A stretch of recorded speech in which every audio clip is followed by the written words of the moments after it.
Her fingers dug into Robin's wrist so hard it left a mark. She wasn't letting go. "Ma'am, I'm not gonna hurt you, just breathe." The old woman's eyes stayed fixed on nothing, her mouth working around words that weren't English and weren't quite lending whole either. Robin Winchester had clocked out 11 minutes ago. Bus to catch. Brother waiting up with the porch light on. 8 crumpled dollars in her apron pocket. None of it mattered now. This woman was barefoot on wet concrete, soaked through a thin cardigan, shaking hard enough that her teeth clicked. Robin peeled off her jacket and wrapped it around shoulders that flinched, then, a beat later, leaned in. "You got somebody I can call? Husband? Kids?" Nothing. Just the woman's dark eyes locking onto Robin's face like she was chasing a word just out of reach. "Home," she finally managed, accent thick, the word splitting in half. I don't know where." That should have been the moment Robin called it in. Police. Ashelter line. Somebody whose job this actually was. Instead, she crouched down eye to eye and said the thing that would rearrange her whole life without either of them knowing it yet. "Then you're coming with me tonight. We'll sort the rest out in the morning." Walk to the bus shelter took 4 minutes. Felt like 40. Robin kept one arm hooked through the woman's, phone flashlight low against the pavement, talking the whole way not because she expected an answer, but because silence felt like the wrong thing to hand somebody this scared. She talked about the bus route, about the diner, about her own grandmother getting turned around in the Kroger toward the end. How confusion isn't the same thing as gone forever.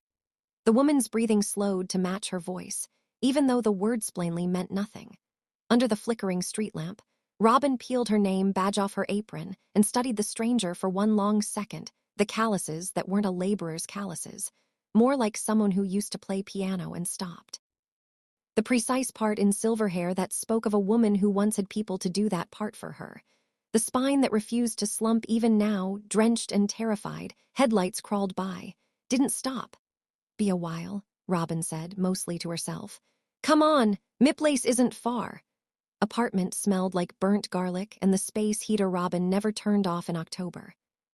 Malik was sprawled on the couch, headphones half on, and when the door swung open on his sister half carrying a soaked stranger, he shot upright so fast Thigh's phone hit the floor. "Robin, what?" "Towels, kettle on, now." Robin was already unwinding the cardigan, checking arms, collarbone, anything that might explain the fear still living in this woman's face. "Ma'am, can you tell Mayor name?" The woman's mouth opened, closed, opened again. Nothing came out. She hit her head maybe. Stroke. "I don't know, Malik. I found her like this." Robin dried the woman's hands the way she used Tawdry her own mother's in that last year, before the cancer took what confusion hadn't. She doesn't know her own name. Malik stood frozen in the kitchen doorway. "We call it in tomorrow if nobody claims her." Robin didn't look up. "Tonight she just needs to be warm." "You're kind," the woman whispered, watching Robin's hands move over hers. "Why are you kind to me?" "Because somebody was kind to my mama once." Robin didn't look up. "Drink this before it goes cold." She didn't notice, not that first night, the way the woman's spine locked when a car idled too long outside. Didn't clock the flinch at 2 men's voices passing on the sidewalk, low, clipped, in a language Robin couldn't place as anything but foreign. She had no idea that 6,000 miles away, in a glass office on the 31st floor of a Seoul tower, a man stood with his knuckles white against a folder stamped with his mother's face. Missing. 187 days by the second week. The apartment had rearranged itself around her. Malik gave up his room without being asked, grumbled about the air mattress exactly once, then caught the old woman's small formal bow of thanks and swallowed the rest off his complaint. A jar of gochugaru appeared from nowhere. A second-hand rice cooker showed up after the old woman pointed at one in a store window until Robin understood. The extra shifts came out of somewhere.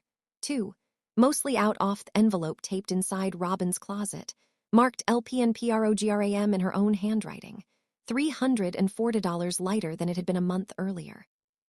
She'd been building toward the community college's nursing track for 2 years now, one shift at a time, telling herself the application deadline could always wait one more semester. It could wait a little longer still. That was the story she told herself while she counted out gas money for a stranger's memory loss follow-up appointments instead of tuition. And mostly, she believed it. "She won't touch cereal," Malik reported one morning, watching her scrape burnt rice into a separate bowl like it mattered. "Anything with an egg, she's in. And she keeps trying to pay me. Found $5 folded in my backpack yesterday. She's got nothing to pay you with, Robin said, though even saying it, she wondered where 5 crumpled dollars had come from at all. That same week, a man in a gray sedan idled outside the diner for 11 minutes during Robin's shift, long enough that Jack locked it from the window and made a joke about a secret admirer. Robin laughed it off. She didn't know yet that the man behind the wheel was one of Jin-ho's, running a routine sweep ovary address within walking distance of the clinic where Grandma June's intake form had been filed 2 days earlier, the first thread of a net that hadn't yet decided whether to close around her. Han Tae-jun did not raise his voice. He never had to. The quiet was worse. You searched the hospitals. Yes, sir. The morgues. Nothing, sir. Every safe house chose people have touched. Silence. Jin-ho was the only one who dared fill it. Wevix hosted every lead in the country. Tae-jun-ah, if she left Korea, she didn't leave. She was taken or she ran. Tae-jun's palm flattened over the photo, his mother laughing at something off camera. Taken a week before the ambush that put 3 bullets in her driver and left her presumed dead on a mountain road. 6 months since. 6 months of half-truths from Cho's people. 6 months of tearing his own organization apart for the one person who'd ever loved him without expecting anything back. There was a wire transfer, Jin-ho said. 3 days ago. Shell account, tied to a man who vanished the same week your mother did. Rooted through Atlanta, Georgia, something moved in Tae-jun's chest for the first time in half-ire. Atlanta, it's thin, sir. It's the first thing we've had. He was already reaching for his coat. Book the flight. Jin-ho followed him into the private elevator. Tae-jun-ah, even if it's her head trauma like that, 6 months missing, no. Treatment we know of. She won't be the woman you remember. Don't care what she remembers. Tae-jun didn't slow down. I care that she's breathing. We rebuild the rest. He didn't sleep on the flight. 14 hours, the folder open on Hai's lap, thumb worrying the photograph's edge soft. He kept circling back to the last thing he'd said to her before she got in that car, an argument about a marriage he didn't want, his mother telling him gently he deserved to choose for himself even in a life that rarely allowed it. He hadn't told her he loved her. He'd been too busy being angry about a bride he didn't even want. 6 months of silence had turned that omission into a stone lodged behind his ribs. They worked the city hard that first week, clinics, shelters, church kitchens, diners at odd hours, Jin-ho's theory being that a woman with no memory and no money would gravitate toward wherever kindness was cheapest. Twice Tae-jun's pulse spiked at the wrong waitress, the wrong walk, then dropped back in Tadasapment. What happens? Jin-ho finally asked on night 5, rain streaking sideways across the windshield. When we find her and she doesn't know who you are. Then I introduce myself, Tae-jun said. As many times as it aches. The break came sooner than either of them expected. On the 6th night, one of the junior men flagged a clinic 3 miles south, a receptionist who remembered an elderly ASEAN woman brought in by a young black woman, no insurance, first name only, filed under June. Tae-jun was in the car before Jin-ho finished the sentence, and for the first time in 6 months the silence in the vehicle wasn't grief. It was something closer tawdried, the fear of hope collapsing on contact with the truth. The clinic was closed by the time they arrived. A locked door, a-taped hours sign, nothing to do but wait until morning and burn through the hours running the name against every public record the city had.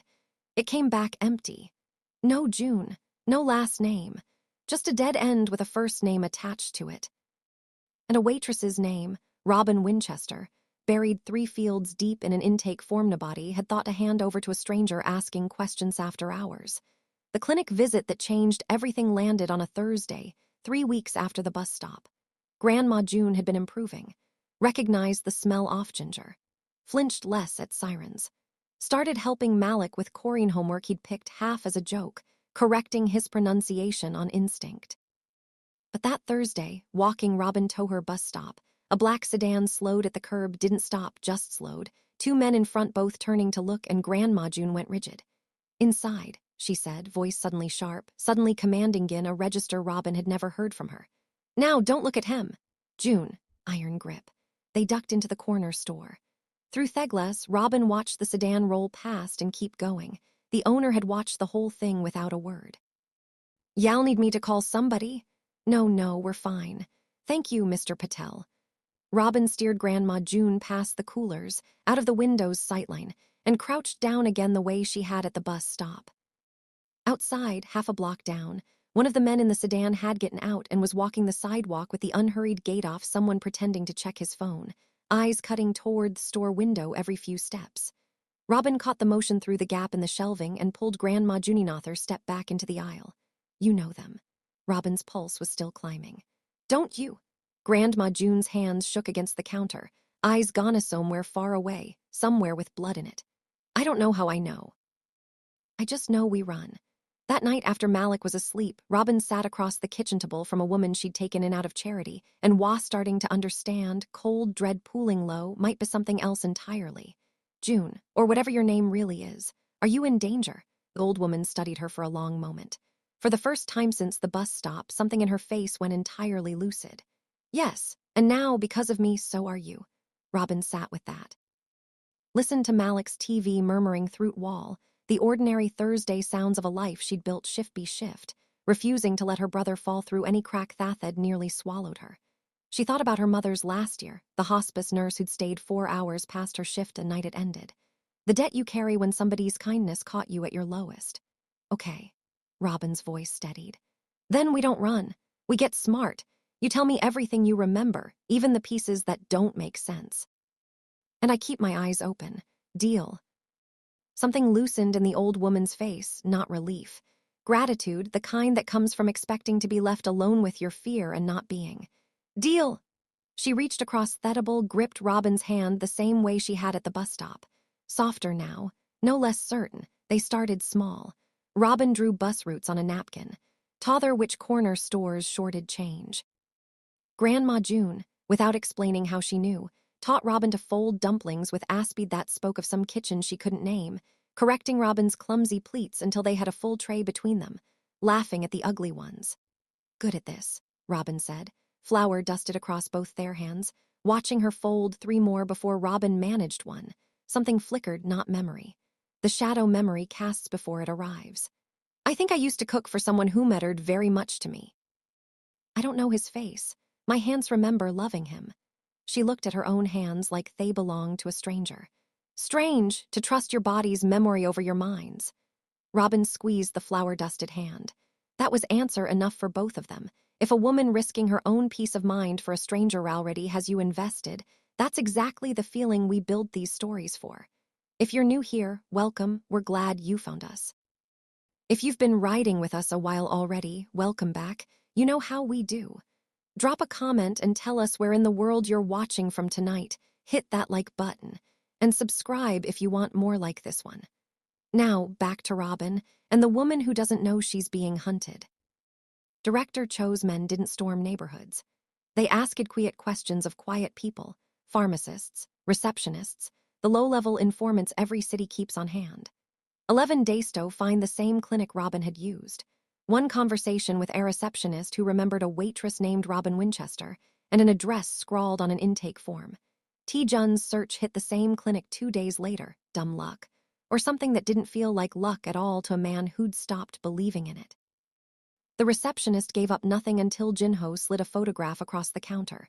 Hand me Sook, smiling, alive. That's her, she said. Came in with a waitress, Robin Winchester. T-Jun's hand closed around the photo hard enough to bend it. Where do I find her?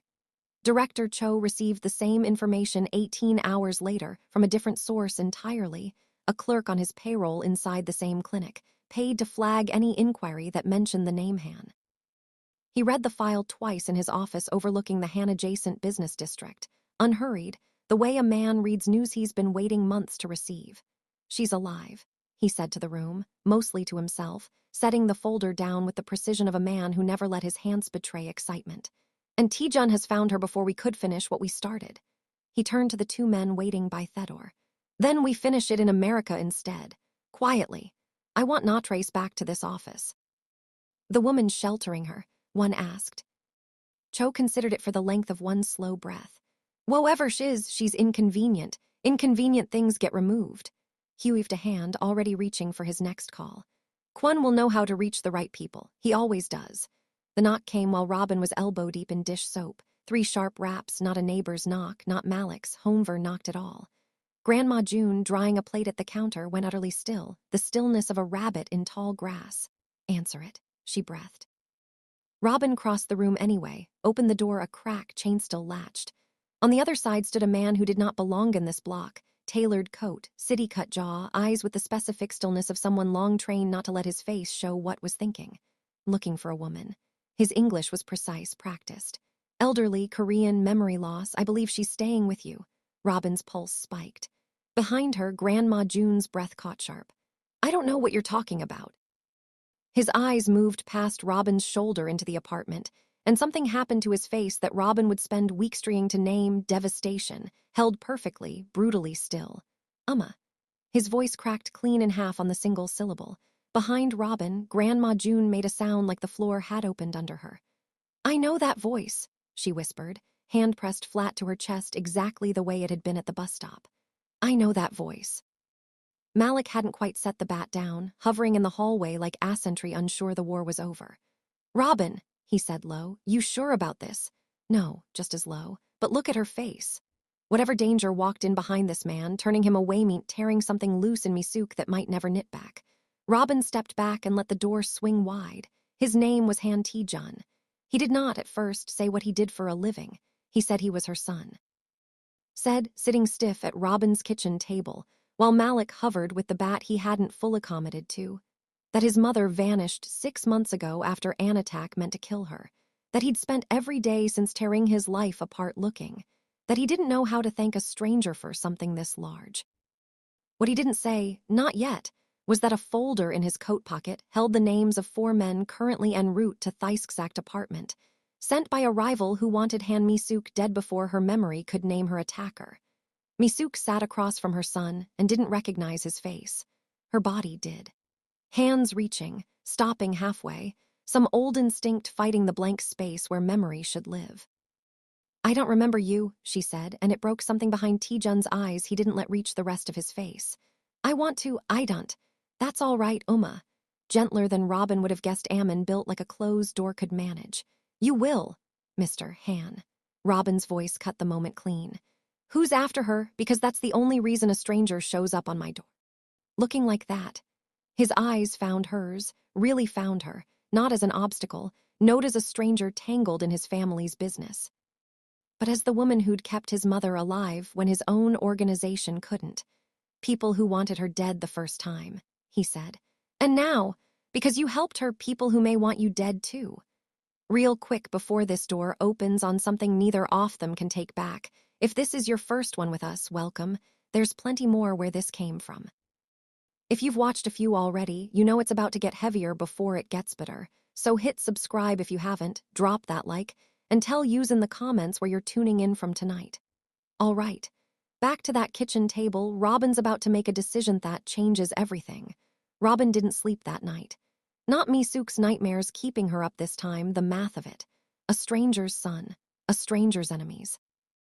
A threat that had walked through her own front door and was now drinking her coffee like it belonged there.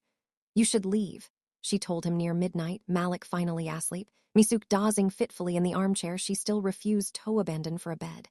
"Take your mother, go home, let my life go back to normal."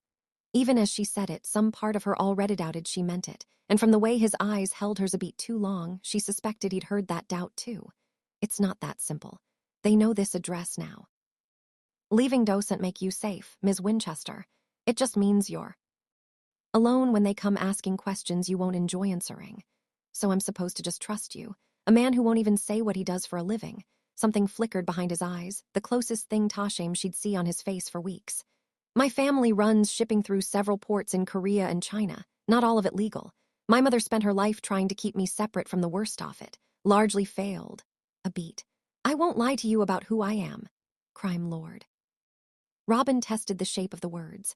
"I've been taking care of a mafia boss's mother." Silence had teeth in it. Robin looked at Misuk, small and fragile in the chair, hands curled the way her own mother's had curled in her last months. "She hums lullabies, corrects my brother's Korean homework, cried 20 minutes the first time I made her cornbread because it reminded her of something she couldn't place. That's who I took in, not whatever you are. She's both." His voice went rough. "My mother, and the only reason I have any humanity left in me at all. I won't let anyone take her from me again. I need your help keeping her safe until her memory tells me who did this. After that, you'll never have to see me again." Robin studied him for a long moment, the exhaustion under the composure, the folded hands trembling very slightly in a way clearly hated, the specific fatigue of a man who had spent 6 months running on nothing but willpower and unresolved grief. She thought of her own mother's last year, the particular helplessness of loving someone you can't protect from what's coming, and the particular relief, however small, of finally having somewhere to put that helplessness besides waiting. "You can stay on the couch." Her voice landed firm. "1 week, then we figure out a real plan." Neither of them slept much that first night under the new arrangement. Robin lay awake listening to the apartment settle, and somewhere past 2 she got up for water and found T-Jun still upright on the couch, jacket still on, staring at the door like it might open on its own. "You don't have to guard it standing up," she said, voice pitched low so as not to wake Malik. "Chains on, deadbolts thrown. This isn't soul, and I promise you my neighbors are more interested in their own business than yours." "Habit." He didn't look at her. "I sleep better when I've counted every way in and out of a room." "That's not sleeping.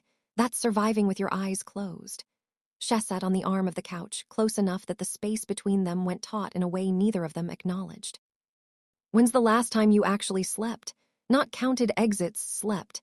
He was quiet long enough that she thought he wouldn't answer. "The night before the ambush," he said finally. "I haven't let myself since." Something in Robin's chest cracked open at that, an ache she hadn't expected to feel for a stranger who'd walked into her life with a folder full of danger. She reached over without entire siding to and rested her hand against his forearm. Not romantic. Not yet, just human. Just 2 people awake in the dark admitting something true. His eyes moved to her hand and stayed there a beat too long before lifting to her face, and for 1 suspended second the air between them went thick in auto taste. "Robin," he started, voice low, unguarded in a way it hadn't been since he arrived.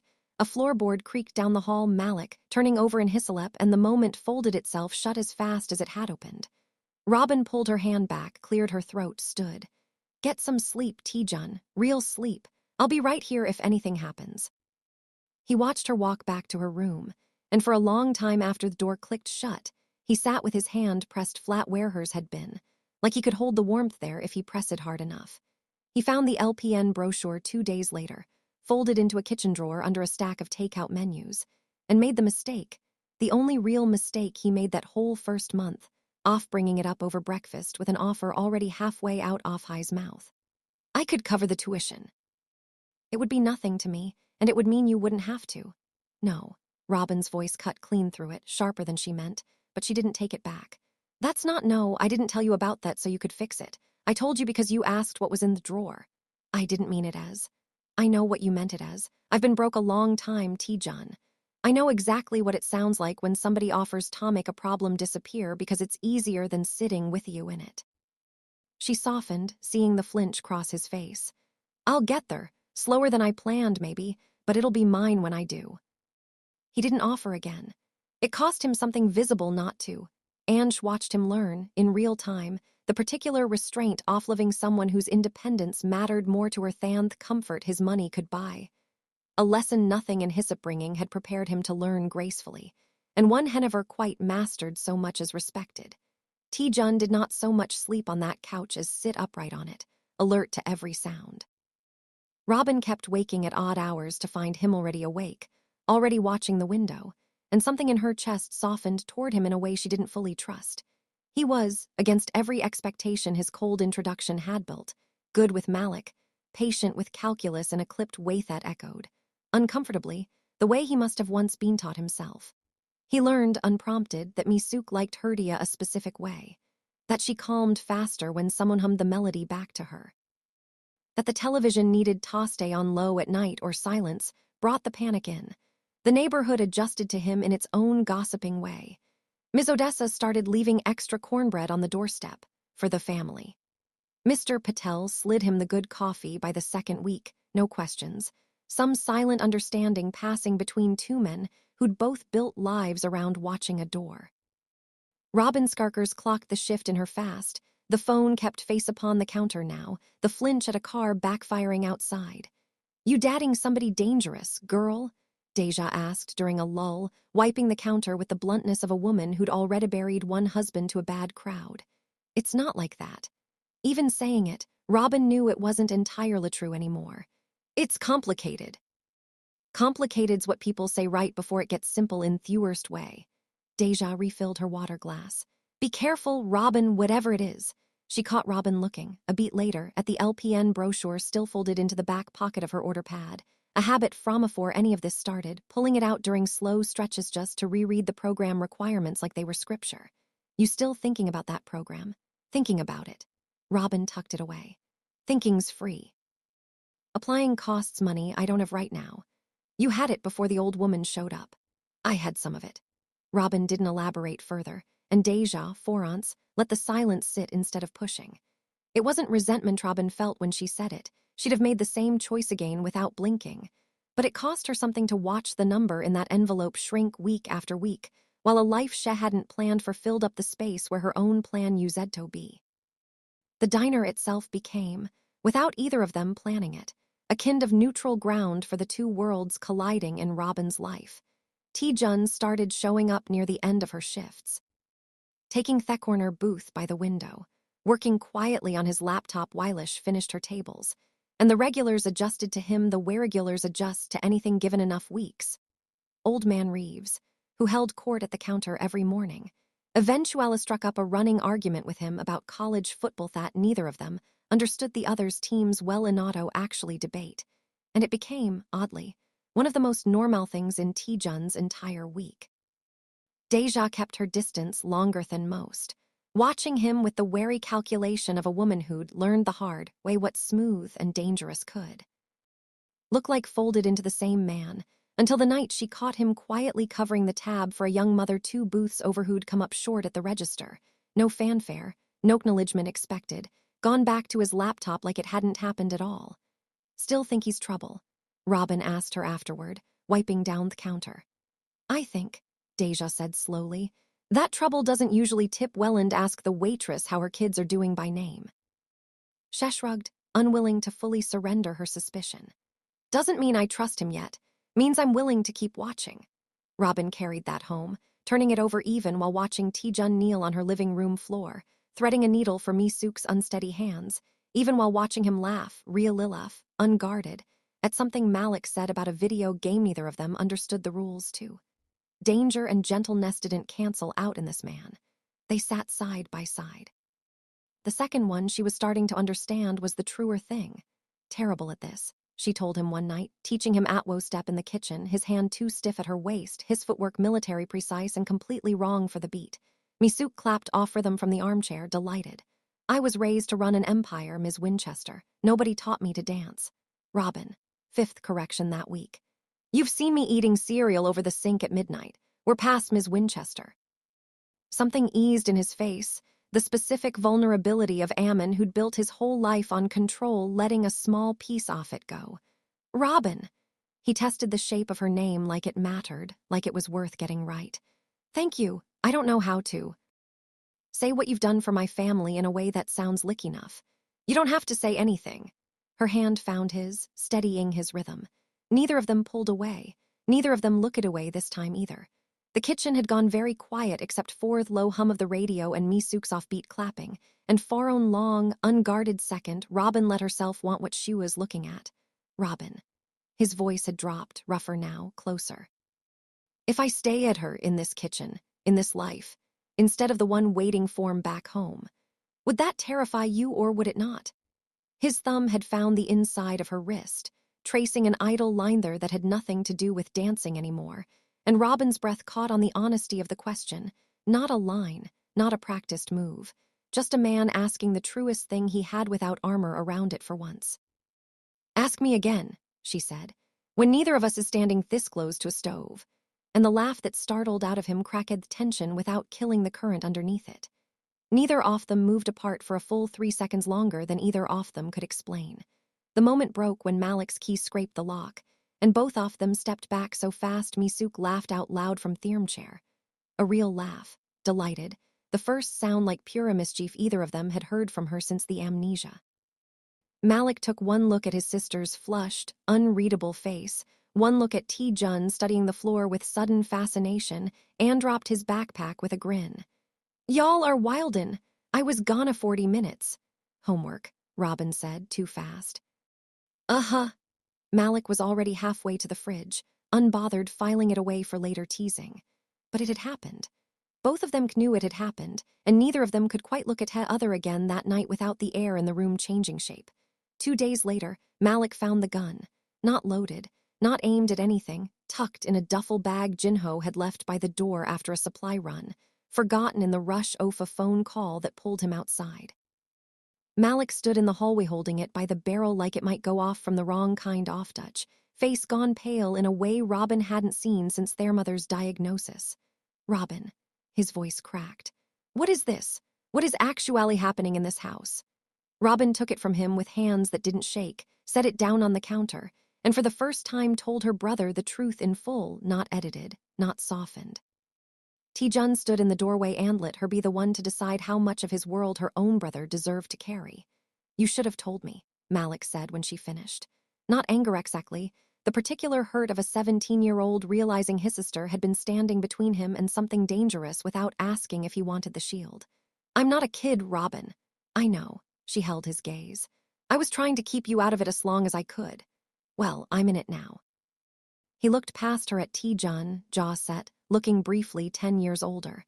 "So teach me what to watch for. If somebody's coming for this family, I want to know before they're already at the door." His voice didn't shake saying it, and Robin realized, watching him, that some part of her little brother had quietly decided he was done being protected from the truth, whatever it cost him to know it. Jun studied the 17-year-old in front of him for a long moment, weighing something Robin couldn't quite read. "Situational awareness," he said finally. "Not weapons, not confrontation. You watch exits. You watch which cars sit too long. You watch which strangers ask too many questions about people who aren't home. That's the only thing I'll teach you, and only because your sister would take my head off if I taught you anything more." Malik almost smiled at that, some of the fear draining out of his shoulders. "Deal!" He held out a hand, oddly formal, and Jun shook it like sealing a contract between men rather than comforting a scared kid, which Robin understood, watching, was exactly the right instinct. Malik didn't want to be handled. He wanted to be trusted. Jun gave him that without being asked twice, and it was one more small thing that quietly rearranged how Robin saw the man standing in her kitchen. Misuk noticed before either of them said a word about it, the way mothers notice everything they're not supposed to see. She caught Robin humming the same half-remembered lullaby one afternoon, and set down the plate she was drying with a small, knowing smile Robin pretended not to catch. "He hasn't laughed like that in years," Misuk said, nodding toward the fire escape where Jun stood handling some Krissa 6,000 miles away, shoulders for once not carrying quite the usual weight. She tucked a loose strand of hair behind Robin's ear. "You did that. Whatever this is between you two, issy it. I'm not asking you to name it. Just don't be afraid of it because of what he is. He is more than what he is." Robin didn't have an answer she trusted yet. She carried Thewards with her the rest of the evening anyway. Misuk's memory came back the way water returns to a dry riverbed. Not gradual, but a flood once started, impossible to stop. It broke open fully on a rainy Thursday night, triggered by nothing more dramatic than wet concrete drifting through an open window. The same smell as the mountain road. The night a car she trusted turned off course with the wrong man behind the wheel. She woke both of them with a scream that had a name in it this time. A name that wasn't Jun's. A name that turned her son's face bone white. Kwon Yong-ti. Misuk sat bolt upright, sweat-soaked, lucid for the first time in 6 months. "It was Kwon, your father's oldest friend. He was driving. He turned off that road on purpose, Jun. He works for Cho. He's been working for Cho for years." Name landed like a dropped weight. Jun's hands, gripping his mother's shoulders, went dead still. "Kwon Yong-ti is my head of security. Access to everything, every safe house, every schedule." His breath caught. "Every place I might hide you." Robin, in the doorway in her sleep shirt, watched horror move across his face. The traitor closest to him had always known where to find his mother. Had chosen, for reasons still unclear, not to finish the job. Not yet. "He knows we're here," Jun said. "He's always known, which means he's waiting for something." "Waiting for what?" Robin's voice came out steadier than she felt. Mi-suk's eyes, clear now, in a way Robin had never seen, found her son's face with an old, terrible grief. For you, he's not just after me. He's been waiting for you to come find me yourself. He wants us both in the same place. Tae-jun spent the next 2 days almost constantly on the phone, packing the fire escape at all hours, English sliding entirely in torpid, clipped Korean Robin couldn't follow, but could read the shape of the fury of a man discovering the person he trusted most had been feeding secrets to his enemy for years. Jin-ha flew in reinforcements disguised as a business delegation, quiet men posted at the diner, at Malik's school pickup line, at Thecorner's store, an invisible net thrown over Robin's ordinary life without her ever fully agreeing to it. I don't like this. Robin watched a strange car idle across the street for the 3rd morning running. Feeling watched, even by people supposedly on our side. I know.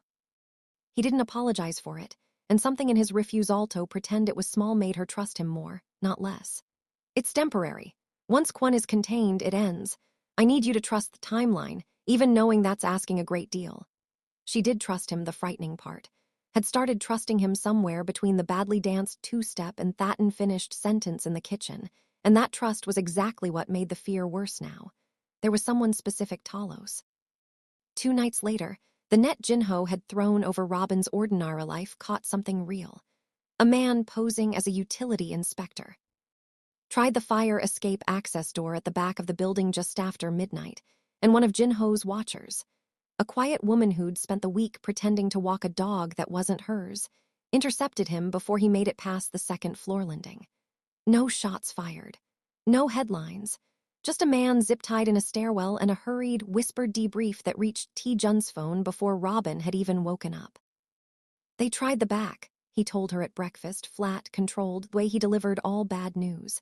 Contained, but it means Kwon knows this address in more detail than the front door approach suggested. He's not guessing anymore, he's watching. Robin set down her coffee, hands steadier than she felt. So we're not talking about if anymore, we're talking about when. We're talking about when. Tae-jun didn't soften it, and she was grateful for that, even as her stomach dropped. Which is why I need to draw this out into the open, on my terms, before he chooses the ground himself. Trap closed fast when it closed. Kwon's men had been watching for days, a delivery driver who ran the same route too many times, a woman walking the same dog on the same corner at the same hour, threads Robin's exhaustion had let her notice and dismiss. They came for Tae-jun directly this time, cornered him in the grocery store parking garage 2 blocks out. 3 men, professional, quiet, the kind of ambush built to end in a nobody finds until the trail's gone cold. Jinho had argued against the errand that morning, had wanted Tae-jun to send someone else for the groceries Mi-suk had specifically requested. A particular brand of sesame oil Thecorner store didn't carry, but Tae-jun had waved him off, restless after 3 days confined mostly to the apartment. Needing the ordinary motion of an ordinary task the way a man needs air. It was the first mistake either of them had made in weeks, and it nearly cost everything. Robin, walking to meet him with grocery bags in hand, arrived in time to see him fighting 3 at once, outnumbered, blood over one eye. One of Kwon's men raising a gun with the unhurried calm of a man who'd done this before. What Robin did next she'd never fully explain. Not to Malik, not to Mi-suk, not to herself. She threw the only weapon in reach, a full gallon of milk, straight into the gunman's face with the same overhand force she'd used pitching softball in high school. Bought Tae-jun exactly the half-second he needed to disarm him. 2 men fled. 1 went down and stayed down. Jinho arrived seconds too late to help and immediately started managing the cleanup. A calm, practiced story fed to a rattled bystander who'd caught the worst of it on video. Cash pressed into her hand. The whole apparatus of crisis erasure clicking into place with an efficiency that chilled Robin even as it protected her. This was what Tae-jun's life actually looked like under the 2-step and the calculus homework. A machine built to make violence disappear before it left a mark on the ordinary world. A police cruiser rolled past the mouth of the garage 2 minutes later, drawn by a 911 call from a shopper who'd seen the tail end of it. And for one long, held-breath moment Robin watched, Jinho step directly into the officer's path with a story about ammugging gone wrong. Badge numbers exchanged. Statements taken. T-Jun's face wiped clean of anything but concerned bystander shock by the time the officer reached him. It worked.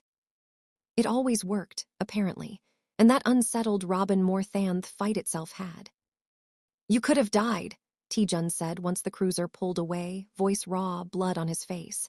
His hands hadn't stopped shacking since the fight ended, adrenaline draining out into something grower and more frightened than she'd ever seen on him.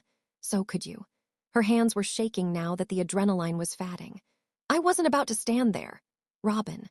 Her name in his mouth carried something entirely different now. He crossed the space between them in 2 steps, close enough she could see the exact moment his composure finally completely broke. "I've spent my whole life being the person other people are afraid of. I don't know how to be the person somebody chooses to fight for." "Maybe you don't have to know." Her voice dropped. "Maybe Yao just let it happen." He kissed her there on milk-soaked concrete, sirens somewhere in the distance, nothing like the careful, controlled man from her doorway 3 weeks ago. Desperate. Grateful. Terrified in the particular way that only comes from almost losing something you didn't know, yet you couldn't live without. Nobody saw that kiss coming after everything that just happened in that parking garage, least of all Robin. If you've made it this far, thank you for riding with the story. Whether you've been here since episode 1 or you just found us tonight, welcome. Seriously, we mean that.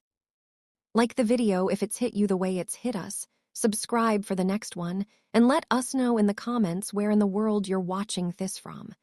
Okay, let's finish this. Kwon Yeon-ti was arrested 3 days later in a joint operation T-Jun's people ran with a rival faction eager to see Cho's organization gutted from within. Robin only ever heard the details secondhand, in careful, edited pieces. T-Jun had made a decision somewhere in that parking garage to keep Hera as far from that world as possible, even while he stepped fully back into it to finish what needed finishing. The arrest itself happened at a shipping office in Incheon, not in some cinematic standoff, but in the mundane middle of a Tuesday morning, Kwon still holding a coffee cup when Jin Ho's men walked in. He didn't reach for a weapon. He didn't run.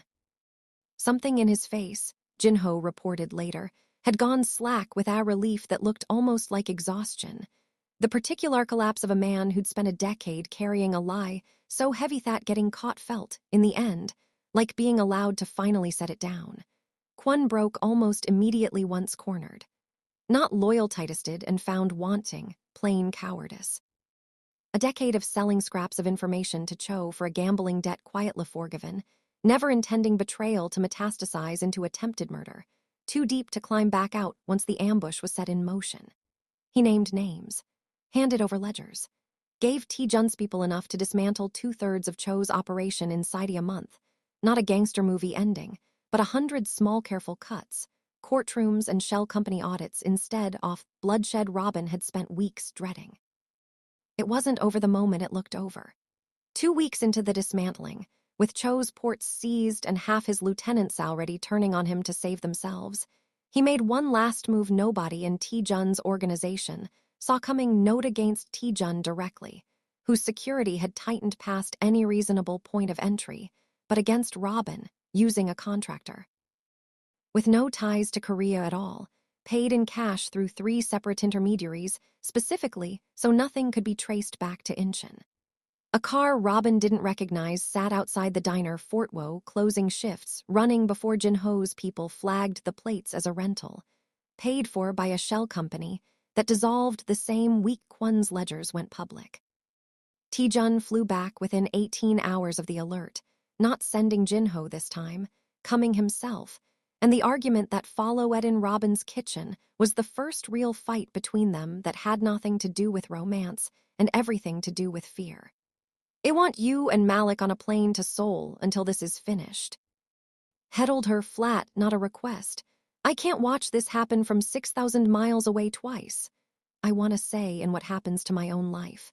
Robin didn't back down, even with her hands shaking. "You don't get toadside I disappear every time it gets dangerous, T-Jun. We doth eyes together or we don't do it at all." They compromised badly, both of them furious about it, on a safe house 2 states over for 11 days, while Jin Ho's people traced the contractor back to a numbered account, and through channels Robin never fully understood and didn't ask to. Mada threat evaporate as quietly as it had appeared. Cho, weeks from losing everything and desperate enough to gamble what little deniability he had left, had finally overreached, and the attempt on Robin became the last piece of leverage T. Junsees needed to finish him. Director Cho himself was never arrested. Men like him rarely were, T. Jun told her honestly, sitting at her kitchen table weeks later with a weariness that had nothing to do with jet lag. He lost the ports, lost the shipping routes that had funded 3 decades of quiet cruelty. Lost, most painfully for a man who valued nothing but leverage, the fear his own name used to carry. Through half of Inchin, what remained of him retreated to a smaller, meaner corner of the business, watched now by rivals who'd smelled blood in the water, and by a young heir who no longer had any reason to look away from what his father's world had allowed to happen to his mother. It's not justice, T-Jun admitted. Not the kind you'd recognize from a courtroom back home, but it's the only kind available in the world I come from, and I'll take it over letting him walk free with his hands clean. He said it quietly, without the performance-off remorse men in his position sometimes wore like armor. Just the plain, tired honesty of somebody who'd stopped pretending the world he came from played by rules he could fully control. Robin didn't tell him it wasn't enough. She understood, by then, that some wounds only ever got partial closure, and that demanding a cleaner ending than the one available would have cost him something he needed to keep, the ability to live inside of compromise without hating himself for it. T-Jun flew back to Atlanta once more before the final departure, not to fight this time, to sit at Robin's kitchen table and lay out, plainly, what came next. A restructuring of his father's organization toward its legitimate shipping contracts. A slow, deliberate divestment from the parts of the business that had nearly cost him his mother. I can't undo what my family is, he told her, eyes steady on hers. But I can decide what it becomes. That's the only apology I know how to give you. That isn't just words. You could come with us, he said the night before his flight, both of them on the fire escape, Misuk asleep inside for the first time in weeks without waking once. I know what I'm asking. I don't want to go back to a life where you're not in it. Robin looked at him, the stranger who'd shown up dangerous and become the man who'd learned to fold blankets exactly the way his mother needed, who'd fought for her with his whole body in a parking lot, who'd kissed her like she was the only safe thing left in his world. Got a brother finishing school, a job, a life I built out off nothing because nobody was building it for me. Her voice held steady. I can't just drop it and follow you across the ocean, even on she caught herself. Even one you what? Even one I've fallen for. The admission came out quiet, terrified, and she didn't take it back. But you earn a life here, or you find a way to bring me into yours slowly on my terms, not just show up one day expecting me to disappear into it. Something eased in his face, like he'd braced for a harder known gotten an opening instead. Then I'll earn it, he said, however long it takes. And if I fail at it, I'd rather you tell me to face than let me find out from an empty apartment. He didn't vanish back into Seoul the way she half expected, half feared. He called every day, Seoul evening meeting Atlanta morning across the ocean between them. Flew back 6 weeks later, then again 2 months after that, each visit shorter on danger and longer on ordinary, unremarkable domesticity Robin hadn't known she wanted until she had it in pieces. Misuk came with him on the second visit, insisting on it over T-Jun's mild protest that the flight would exhaust her. She arrived at the apartment with 2 suitcases, one full off clothes, the other, inexplicably, full of cooking equipment she declared Robin's kitchen, criminally under-equipped to handle. And spent 4 days teaching Robin recipes with the exacting patience of a woman determined to pass something down before time or memory could take it from her again. You gave him back to my son, she told Robin over a pot of doenjang jjiggy. Neither of them could quite get the seasoning right on. But you also gave me back myself. I want you to have pieces of who I was, not just who I became after the accident. On the last night of that visit, the 3 of them sat out on the fire escape long after Malik had gone to bed, Misuk wrapped in one of Robin's old cardigans against the evening chill, humming that same half-remembered lullaby low under her breath. This time, when Robin asked what it meant, Misuk actually had an answer. It's about a woman waiting for a ship that's late coming home, she said. My own mother used to sing it to me, in a fishing village nobody remembers the name of anymore. I sang it to T-Jun when he was small, though I don't think he remembers that part." She glanced at her son, whose face had gone carefully unreadable in the way it always did when memory brushed up against tenderness he wasn't sure he was allowed. "I like to think some part of both of you was listening even when either of you knew the words. That's how family works, sometimes. You inherit the tune before you ever learn what it means." Robin looked between them, mother and son, 6 months off silence and a bus stop in the rain behind them now. The whole unlikely architecture of how she'd come to be sitting on this fiery scape with people who'd started as strangers and become, somewhere in the last year, unmistakably hers.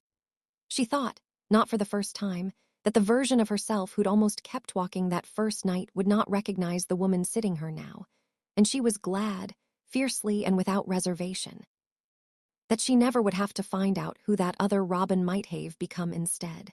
He learned Atlanta the way he learned every unfamiliar territory, thoroughly, without complaint, determined to belong rather than just visit.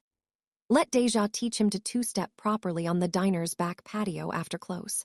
Laughing at his own stiffness until then, Deja softened toward him despite herself.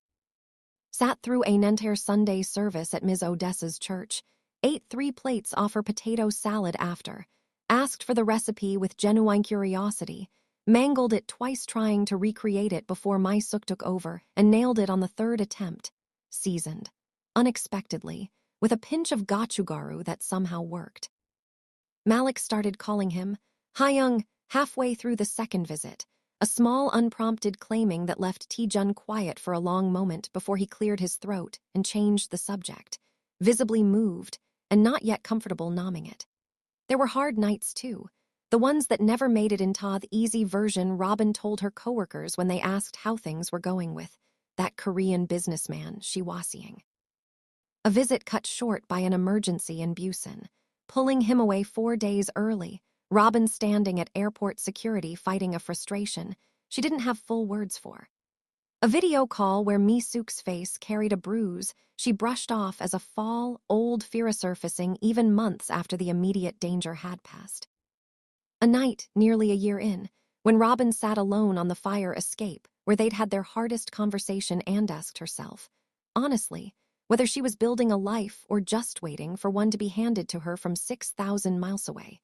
There was one fight neither of them liked to talk about afterward. A video call gone sideways when T-Jun mentioned, offhand, that he'd rescheduled Malik's college move-in visit around. Board meeting he could technically have delegated, and Robin's temper finally cracked open after months of holding it steady. "You keep doing this," she told him, voice shaking, "treating my life like it can just flex around yours because yours has the bigger consequences if it slips.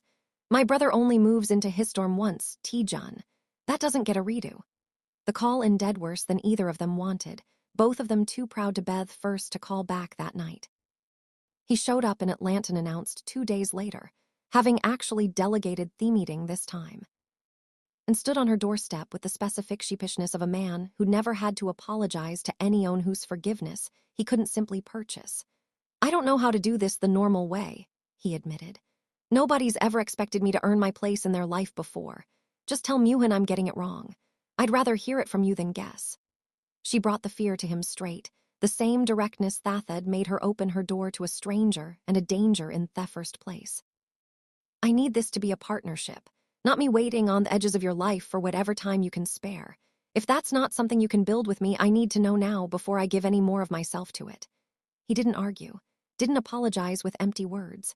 He sat with what she'd said for a long moment, jaw working, the specific discomfort of a man used to solving problems with resource instead of presence. "Give me 3 weeks," he said finally. "Not think about it. To build the answer instead of just promising you one." It wasn't the response she expected, and it wasn't the inez she needed most in that instant, but it was honest. And honest had become, somewhere in the last year, the only currency between them that actually mattered. 3 weeks later, he was on her doorstep with a proposal that had nothing to do with marriage and everything to do with practicality, a legitimate office in Atlanta, real expansion of the shipping company's American logistics arm, work that would keep him stateside 8 months out of 12 instead of their verse. "It's not everything," he told her, standing in her kitchen the way he had that very first night, older now, steadier, the careful stranger long gone. But it's what I can build without asking you to be the one who moves. You told me to earn it. This is me trying. It wasn't an ending built for easy summary. No clean handoff into a fairy tale. No pretense that his world had gone safe, or that her life hadn't been permanently reshaped by a rainy night at a bus stop she never planned for. It was messier than that. More earnest. A year later, Robin still worked her job, though fewer hours now. She'd finally submitted the LPN application the same week Cho's remaining assets were seized, using her own rebuilt savings plus the simple, unglamorous fact that T-Jun's Atlanta office meant Malik had a second set of hands around for ride-send groceries, hours she no longer had to burn on logistics she'd been managing alone for years. She started clinicals in Thespring, still watched over Malik through his last semester. Still lived in the same city on her own terms. But there was a standing ticket to Seoul in her email inbox, a drawer at her apartment that had slowly filled with a stranger's, then a friend's, then a partner's belongings. A phone that rang every night at the same hour without fail. Jinho visited twice that year, ostensibly for business, and each time found some excuse to sit on Robin's fire escape a while, watching the street the way he'd once watched it for threats, though the vigilance had softened into something more like fondness. He was a different man before you, Jinho told Herence, gruff, uncomfortable with sentiment, but committed too. Saying it anyway. Colder. I did not think he had this in him, the patience, the softness. I am glad to be wrong about my own boss. It was as close to a blessing as Robin ever got from him, and she understood from the way he said it that it was worth more than most speeches. Some nights, folding laundry alone with the television humming glow the way Misuk still needed it even now, memory fully restored, old habits harder to shake than the fear that built them. Robin let herself think about the version of that night where she walked past the bus stop instead of stopping. Where Thurain was just rain. Where the old woman was somebody else's problem. Where none of it, the danger, the fear, the parking lot, the fire escape, the slow, unlikely love that grew out of all of it, had ever happened at all. She never could make herself regret it. Some kindness costs Yao everything you thought your life was going to be, and gives Yaobek something you didn't know to ask for, in a shape you never would have guessed to want. The night before his first extended stay in Atlanta became permanent instead of temporary, T-Jun took Robin back to Thebes stop where it started. The same covered shelter, the same cracked bench, a light rain falling like the city itself read the occasion. He didn't kneel, didn't produce a ring, didn't turn a tinto the kind of moment that would have felt borrowed from somebody else's love story. I used to think this was the unluckiest bench in Atlanta, he said, sitting down beside her, rain ticking softly against the shelty roof. The place where I almost lost everything twice over before I ever set foot in this country. I don't think that anymore. What do you think now? Robin asked, already knowing, wanting to hear him say it anyway. I think it's the place my whole life actually started. Late, 6,000 miles off course, but it started here. He took her hand, turned it palm up, pressed something small and warm into it, not a ring, but a single brass key, cut for the Atlanta office he'd signed the lease on that morning, and beneath it, folded twice, a second key that fit her own front door, the one he'd been let use freely for months and had never once had cut for himself, waiting instead for her to offer it first. I'm not asking you to give up your life for mine. I'm asking if I can build mine down the street from yours and see what grows in the space between. Robin turned the two keys over in her palm, feeling their weight settle into something that felt, for the first time in a year off careful half measures, entirely certain. Robin looked at the two keys sitting in her palm, rain falling soft around them, the bench beneath them the same one where Astranger's shaking hand had first found hers. Took you long enough, she said, voice thick, and kissed him there in the summer rain that had started all of it. No longer strangers, no longer stranger and danger. Just two people who'd built something real out of a night neither of them had planned for a bus stop, a bench, a downpour, and the particular grace of a woman who couldn't walk past somebody shivering alone. Not then, not ever. And that's where we're going to leave it tonight. If this story stuck with you, if it made you feel something, that's exactly why we make these. Whether you're brand new here or you've watched every single one, we're grateful you spent this time with us. Like this video if you want more stories like Robin and T-Jun's, subscribe so you don't miss the next one, and drop a Comment telling us where you're watching from. We read every single one. Thank you for staying until the end.